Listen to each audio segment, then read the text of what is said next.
ایک وقت کی بات ہے، ایک چھوٹی سی لڑکی تھی جس کا نام ایلس تھا، جو ایک چھوٹے سے گاؤں میں رہتی تھی جو ایک وسیع جنگل کے کنارے پر واقع تھا۔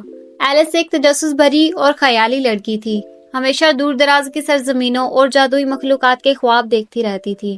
ایک دن دوپہر کے وقت جب وہ جنگل میں گھوم رہی تھی، اس نے ایک عجیب خرگوشوں کے سوراخ کو دیکھا جو ایک بڑے سے بلوط کے درخت کے نیچے چھپا ہوا تھا۔ اس کے تجسس میں اضافہ ہوا، ایلس نے قریب سے دیکھنے کا فیصلہ کیا۔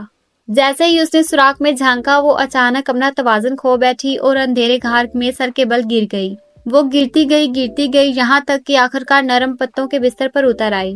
جب اس نے اٹھ کر اپنے کپڑوں سے مٹی جھاڑی، ایلس کو احساس ہوا کہ وہ ایک عجیب و غریب دنیا میں داخل ہو گئی ہے۔ آسمان ایک شاندار جامنی رنگ کا تھا اور درخت چمکدار جواہرات جیسے پتوں سے مزین تھے۔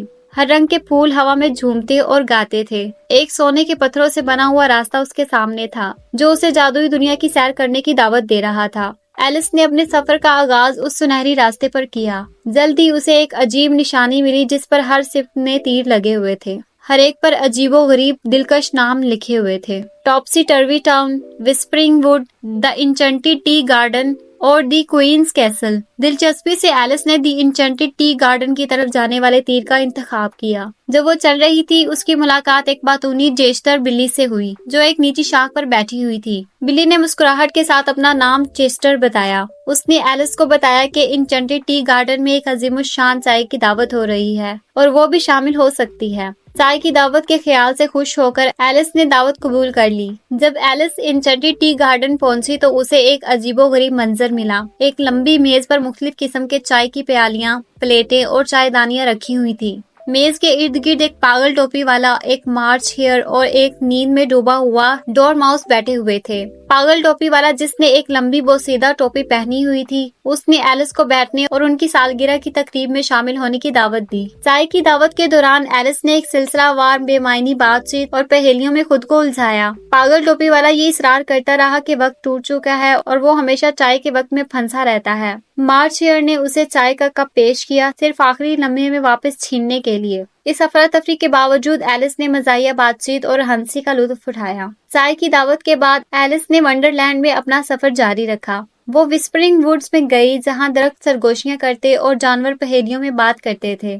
اس نے ایک عقل مند پرانے کیٹرپلر سے ملاقات کی جس نے اسے گھر کا راستہ تلاش کرنے کے بارے میں مشورہ دیا۔ ٹاپسی ٹروی ٹاؤن میں ایلس نے الٹے گھروں اور عجیب و غریب باشندوں کو دیکھا جو اپنے ہاتھوں پر چلتے اور شاعری میں بات کرتے تھے۔ آخرکار ایلس کوئن کے قلعے پہنچی، ایک شاندار عمارت جو مکمل طور پر گلابوں سے بنی ہوئی تھی۔ قلعے پر سخت مزاج اور کرکٹ کی محبت رکھنے والی ملکہ کی حکومت تھی۔ ایلس کو کرکٹ کے کھیل میں شامل ہونے کا موقع ملا۔ ملکہ کا غیر متوقع رویہ سب کو محتاط رکھتا تھا، لیکن ایلس نے ذہانت اور دلکشی کے ساتھ کھیل میں شامل ہونے میں کامیابی حاصل کی۔ جیسے جیسے سورج غروب ہونے لگا، ایلس کو احساس ہوا کہ اب گھر واپسی کا وقت آ گیا ہے۔ اس نے اپنے نئے دوستوں کو الوداع کہا اور خرگوش کے سوراخ کی طرف واپس چل پڑی۔ ونڈرلینڈ کی جادوئی دنیا کو ایک آخری نظر ڈال کر اس نے واپس اوپر چڑھائی کی اور اپنے گاؤں کے مانوس جنگل میں نکل آئی۔ ایلس کا ونڈرلینڈ میں جادوئی سفر غیر معمولی تھا، حیرت اور جادو سے بھرا ہوا تھا۔ وہ جانتی تھی کہ وہ ان جادوئی مخلوقات اور مقامات کی یادوں کو ہمیشہ دل میں سنبھال کر رکھے گی۔